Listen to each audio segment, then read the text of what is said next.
Hi,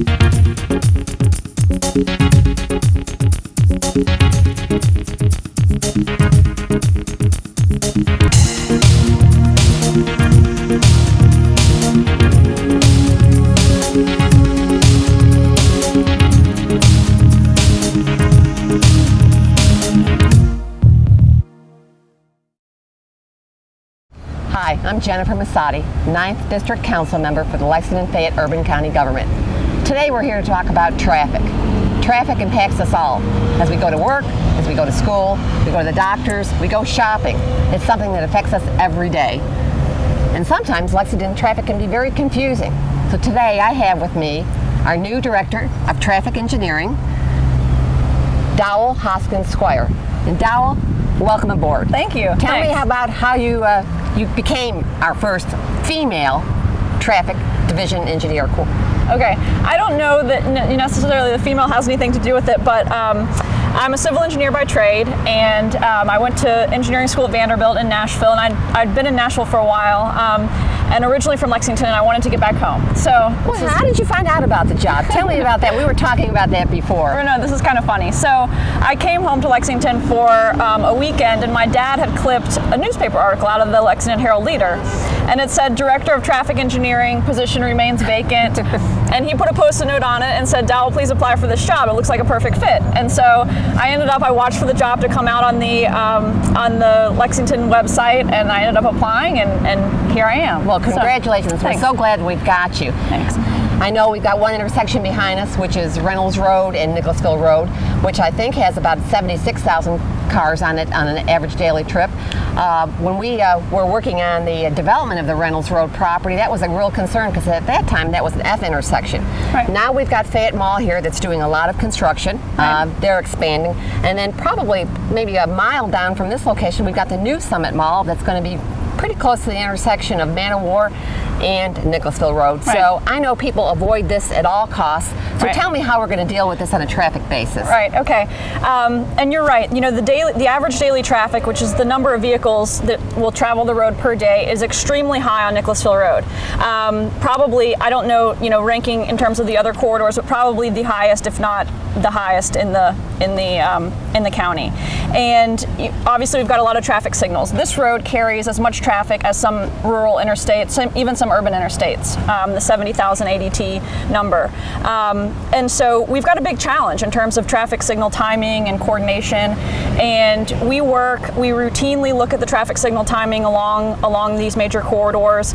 And people may think it's simple on the surface to change timing and tweak timing and make it so that the traffic flows as efficiently as possible. But there's a lot of factors that go into the traffic signal timing plans. That's a great lead in. Now you talk about synchronized traffic lights. Tell me exactly, on a layman's perspective, what do you mean when traffic engineering says we're going to synchronize these lights? Right, and there's a lot of different terms that all mean basically the same thing. So some people may say synchronized lights, some people may say coordinated traffic signal timing plans, optimized traffic signal timing plans, but essentially when you've got synchronized lights or coordinated traffic signal system, it's a group of signals that are all operating on the same cycle length. So you may have 8 or 10 signals that are all coordinated together, and so their cycle length is the same, which the cycle length is the amount of time that's allocated to all the individual movements at the intersection.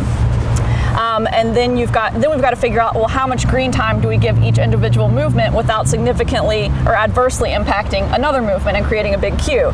So it's kind of a balancing act, and that's the challenge in signal timing. So, but some people may say, well, I've been sitting here for 2 minutes, and there's nobody on the side streets.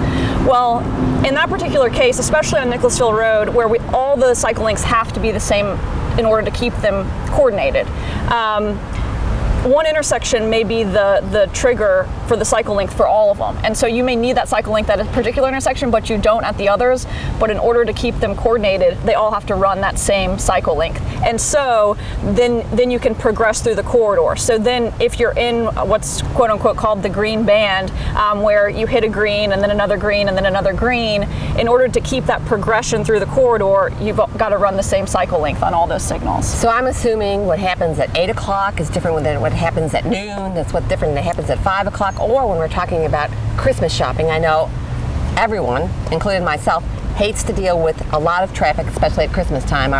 We're shopping, we're in a hurry, want to get things done, and it's like, what do we do when we get into the situation where traffic is backed up and we can't move? So how does that Yeah, absolutely. happen? We run, on a weekday, we run 6 different signal timing plans. So on a particular day, 6 timing plans will be run. We run an AM peak, an off morning peak, a lunch peak, then the lunch peak, there's no off peak in the afternoon. The lunch on this corridor goes right into the PM peak timing plan.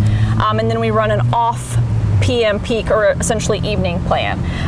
And so 6 different timing plans run on a typical weekday, and then 3 run on Saturday and 3 run on Sunday, and they're all different.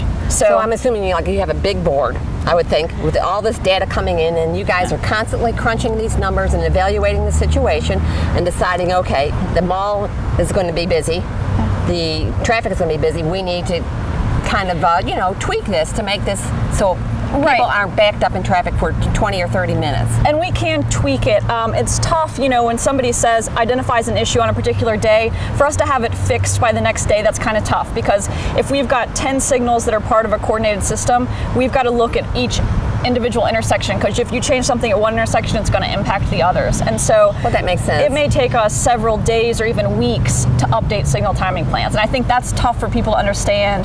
They know that we have the ability to change it, and why can't you change it like that? But there's a lot of analysis that goes into making the changes and making sure we're not adversely impacting other things. So that's a challenge. Oh, I'm sure it is. I can tell you as a council member, and I could probably speak for my other colleagues as well, traffic always comes up in the top 5 issues that we deal with. We deal with a lot of things, but traffic is always up there. Is there something that maybe you can tell the folks that are watching this today as far as traffic in general? I mean, things that maybe they should be aware of, or things that you could impart on them that they don't necessarily maybe aren't thinking about when they're driving? I think one key is, people get very frustrated in what's called peak hour or rush hour traffic. And ultimately, we can't design all the roadways to accommodate the peak hour traffic volumes. So, there's going to be congestion during peak hours. The biggest challenge for us is the non-recurring events, whether it be a car accident or a lane closure due to a car broken down, or an unforeseen utility cut or something like that. And those are our biggest challenges to accommodate traffic in that sort of non-recurring situation. We're pretty good about managing traffic during the peak hour or rush hour. I mean, obviously you can't get somewhere as fast as you can during the normal course of a day during the peak hour, but you would expect that. So our biggest thing is travel time reliability, and we want somebody to know during the peak hour, it's going to take me 25 minutes to get from point A to point B, and not have some variability where it may take them 25 minutes one day and 40 minutes the next day. Okay. And so that's important. You may not get there as fast as you want to go, but you get there in the amount of time that you knew it would take you to get there. Absolutely. And so that's critical. I guess when we're talking about this, as I see a bunch of cars coming down our way on Nicholasville Road here, I think about capacity. When we've got a development of this size here, I believe Fayette Mall is the #1 generating mall in the state of Kentucky. So it's heavily utilized, and we're going to have the summit coming on. Plus, this whole corridor is the retail corridor in Lexington. Do we really have the capacity on Nicholasville Road to have all this retail and plus there'll be a hotel coming on with the summit, there'll be apartments, so there's a lot happening. Right. As you mentioned before, Nicholasville Road is during the peak hours essentially at capacity. With new developments or changes in developments, obviously we expect traffic volumes to increase to some level, but also just traffic patterns in general to change. So you talk about the summit development at Man of War and Nicholasville. Don't get me wrong, the traffic volumes aren't going to increase, because they will increase, but that traffic has all come from somewhere else. And so, the traffic patterns in general are going to change. And so we will have to, we can plan for the development, and we can, plan for changes in the signal timing, but ultimately we've got to see how the traffic pattern kind of settles out over a few months and then make wholesale changes. But yes, I think, you make a good point that some of our roadways are nearing capacity. But on the kind of, playing that on a positive note, I think development's good for Fayette County and for Lexington. Absolutely, sure. And traffic congestion's a sign that we've got a thriving economy. So I think all those things, I think that's a good thing. Our job is to manage the congestion. So. Well, we've got congestion on a huge arterial like this, but I will tell you, as a council member, I get a lot of complaints about subdivisions. People are speeding.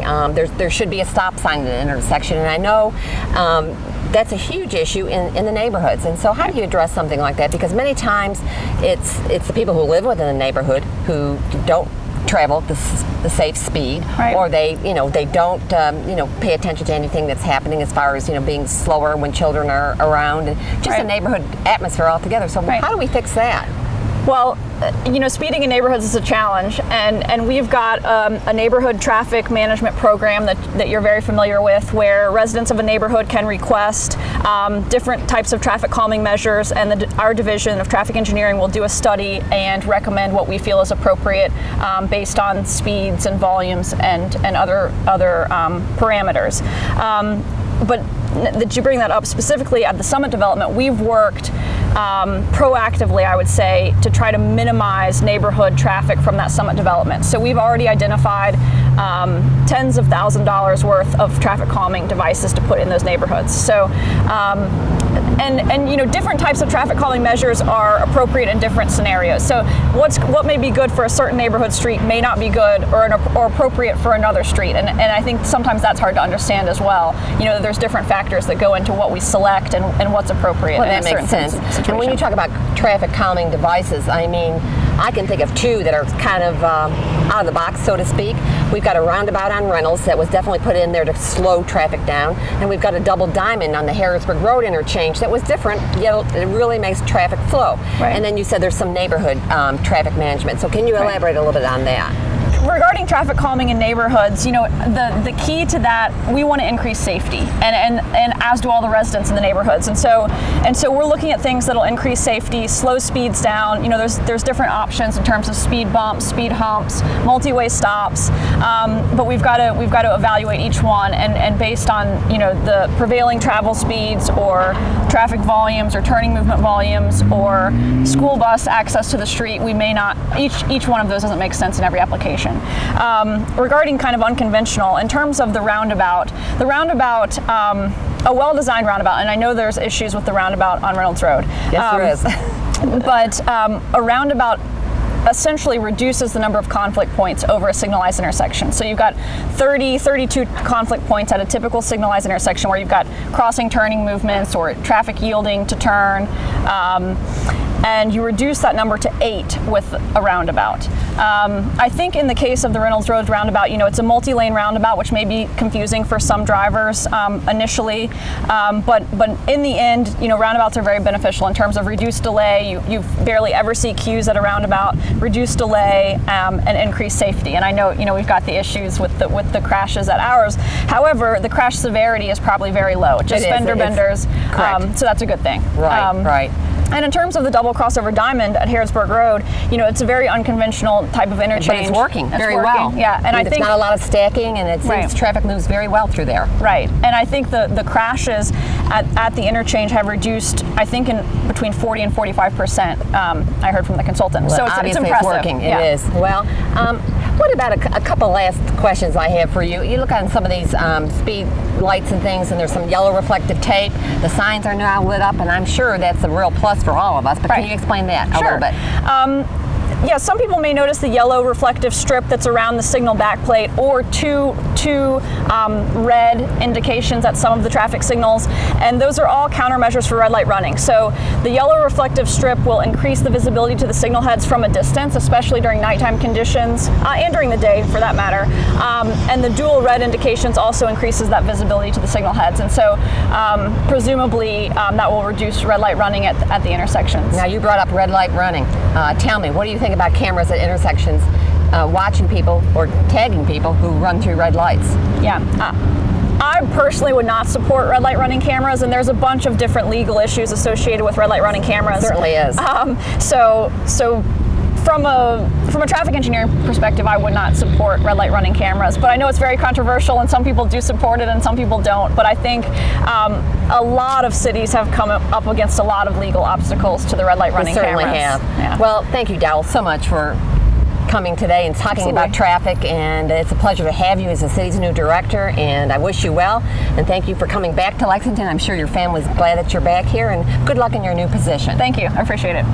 Thank you for watching today's council comments on traffic engineering. I hope that you all have learned something today.